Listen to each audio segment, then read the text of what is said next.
विद्यार्थियों, अब हम पढ़ेंगे लॉर्ड सभा की आलोचना। लॉर्ड सभा की आलोचना में सबसे पहली आलोचना है कि ये अलोकतंत्री संस्था है।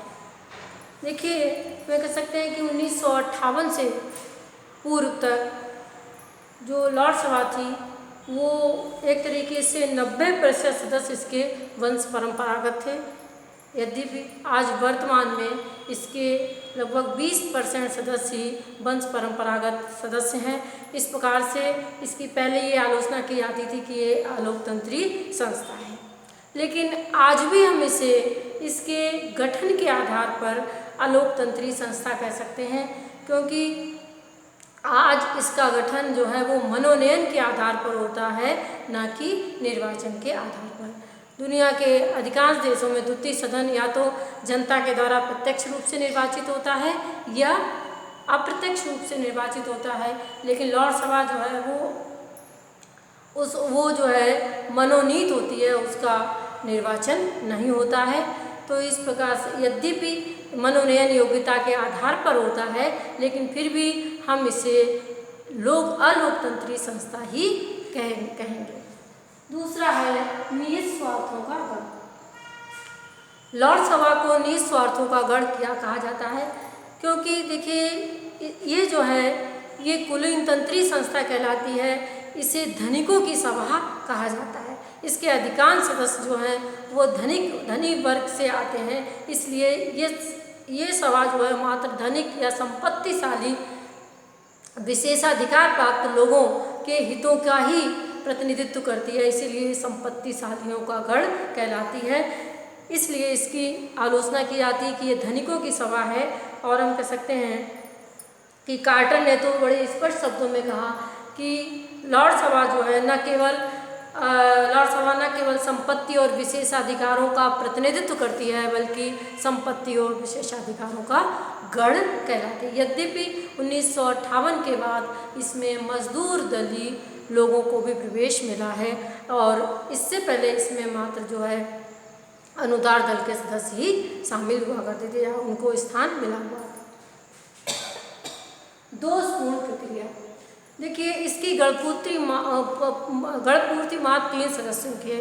इतनी कम सदस्य संख्या वाले विधायी सदन में विधायी कार्यों को निपटाना जो है बहुत आश्चर्य की बात है। दुनिया में कोई भी ऐसा द्वितीय सदन नहीं है जिसकी गढ़पूर्ति इतनी कम हो। और इस प्रकार से जो हम कह सकते हैं कि वहाँ जो लॉर्ड सभा का अध्यक्ष है उसे सदन को अनुशासित और मर्यादित रखने का भी अधिकार नहीं था, और इसीलिए कहते हैं कि इसे गड़बड़ घोटाले वाला सदन कहकर भी इसकी आलोचना की गई है, क्योंकि वहाँ पर प्रथम सदन की भांति दलीय अनुशासन सदस्यों के ऊपर नहीं होता है, इसलिए वहाँ पर जो है काफ़ी असंगठित जैसा माहौल दिखाई दे रहा है। इसके बाद है विधायी और कार्यकारी शक्तियों की निरर्थकता। 1911 और 1949 के संसदीय अधिनियम के द्वारा लॉर्ड सभा जो है वो पूरी तरीके से शक्तिहीन सदन रह गई है। विधायी क्षेत्र में हम ये कह सकते हैं कि उसे साधारण विधेयक को मात्र 1 वर्ष का विलंब करने का अधिकार रह गया है, और वित्तीय विधेयक में मात्र 1 महीने का विलंब करने का अधिकार रह गया है। तो इस प्रकार से विधायी क्षेत्र में भी ये शक्तिहीन हो गई है, और कार्यपालिका के क्षेत्र में भी वह शक्तिहीन है, क्योंकि अविश्वास के प्रस्ताव के माध्यम से मंत्रिमंडल को हटाने का अधिकार या उसे पदच्युत करने का अधिकार सिर्फ लोक सदन के पास है, प्रथम सदन के पास है, हाउस ऑफ कॉमन्स के पास है, न कि लॉर्ड सभा के पास। इस प्रकार से विधायी और कार्यपालिका शक्तियों की दृष्टि से भी ये निरर्थक कही जाती है। इसका है द्वितीय सदन के रूप में अनुपयोगी। अब कहते हैं कि ये द्वितीय सदन के रूप में भी अनुपयोगी साबित हुई है, क्योंकि देखिए सबसे पहली बात तो है कि अब वहाँ पर द्वितीय सदन का काम जो है वो कौन करने लगा है? हाउस ऑफ कॉमन्स करने लगा है, क्योंकि वहाँ पर जो है जो किसी भी विधेयक को तैयार करने का, विधेयक का प्रारूप तैयार करने का कार्य और उसे संसद में प्रस्तुत करने का कार्य कौन करने लगा है? वो कैबिनेट करने लगी है।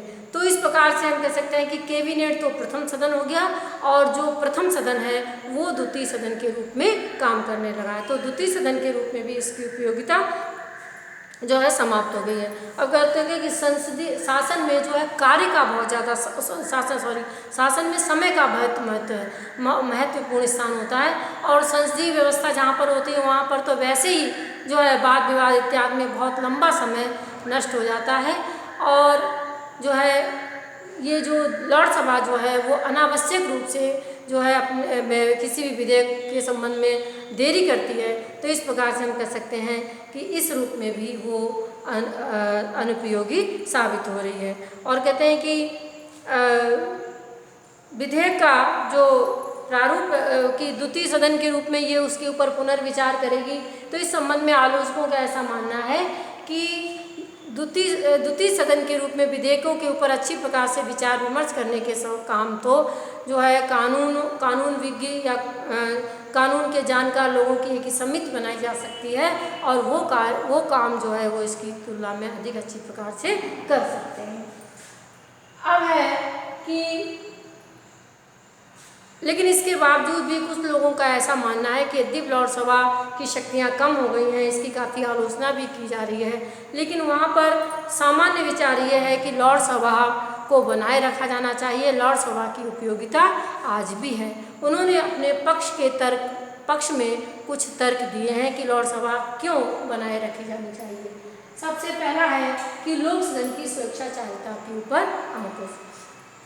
देखिए, यदि लोकसभा ना हो तो लोक सदन जो है वो जनता की स्वतंत्रता के साथ खिलवाड़ कर सकता है, क्योंकि फिर उसके ऊपर अंकुश रखने वाले सदन के रूप में कोई भी दूसरा सदन नहीं होगा। अब कहते हैं कि और इस प्रकार से जो है कानून निर्माण के क्षेत्र में लोक सदन का एकाधिकार स्थापित हो जाएगा और वह मनमाना स्वेच्छाचारी तरीके से काम करेगा।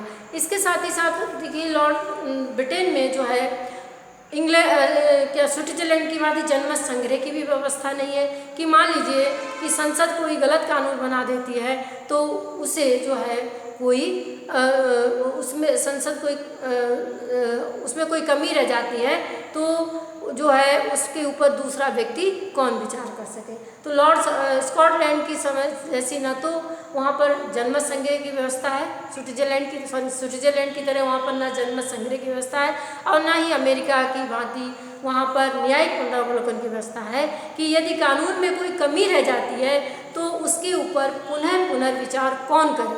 तो इस संबंध में ये कहा जा सकता है कि द्वितीय सदन उपयोगी है। अगला है सभी वर्गों की प्रतिनिधि संस्था और योग्यता का भंडार।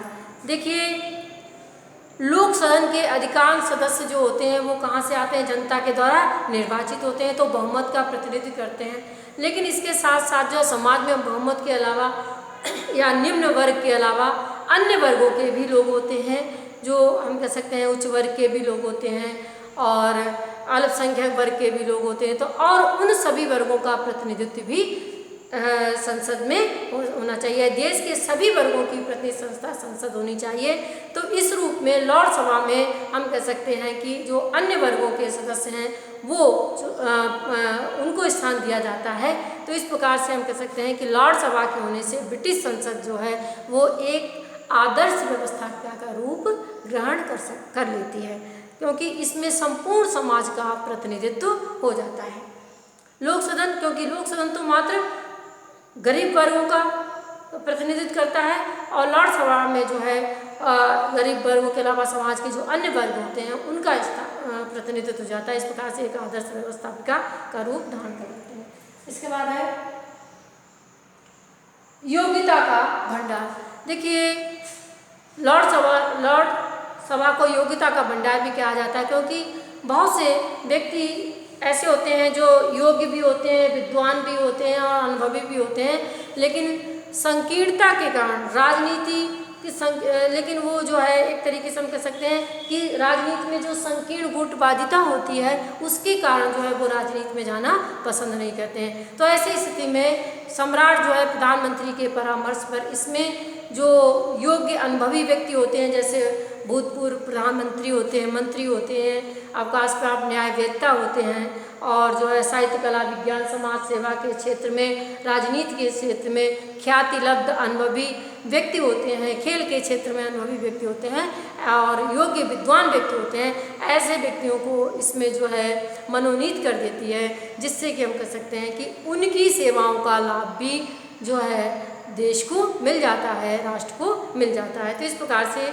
ये योग्यता का भंडार कहलाती है। अगला है व्यवस्थापन कार्य में सहायक। देखिए, अगर लोक कल्याणकारी भावना के उदय के साथ साथ जो प्रथम सदन है उसके जो संसद है उसके कार्य में वृद्धि होती चली गई है, और अगर लॉर्ड सभा ना हो तो प्रथम सदन है उसका कार्यभार अत्यधिक बढ़ जाएगा।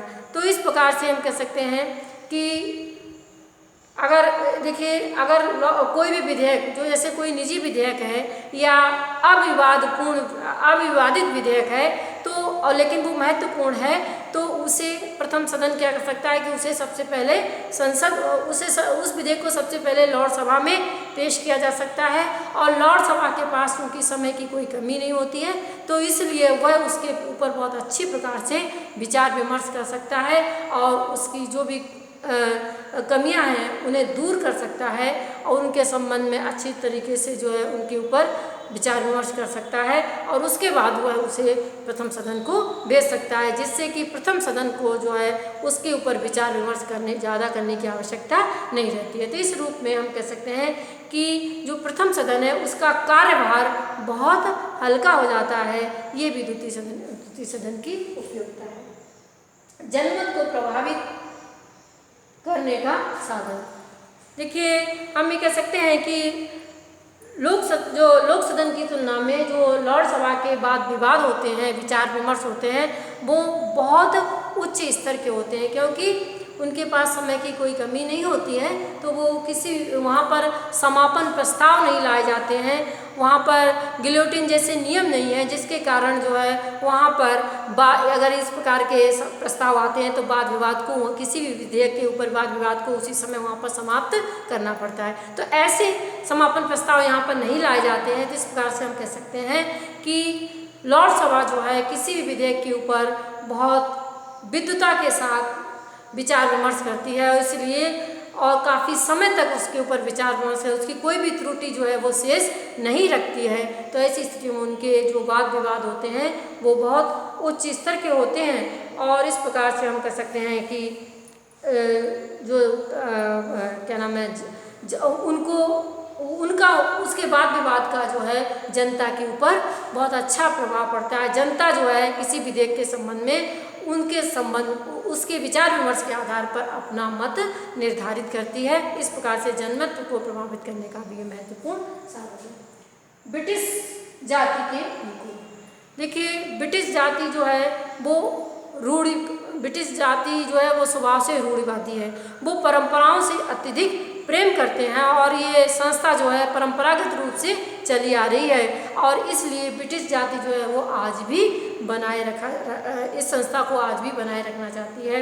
और इस प्रकार से हम कह सकते हैं कि हैरिसन ने जैसे विचारक ने कहा कि वहाँ पर जो है द्वितीय सदन बना हुआ है क्योंकि ये शुरू से प्रारंभ से या आदिकाल से चला आ रहा है।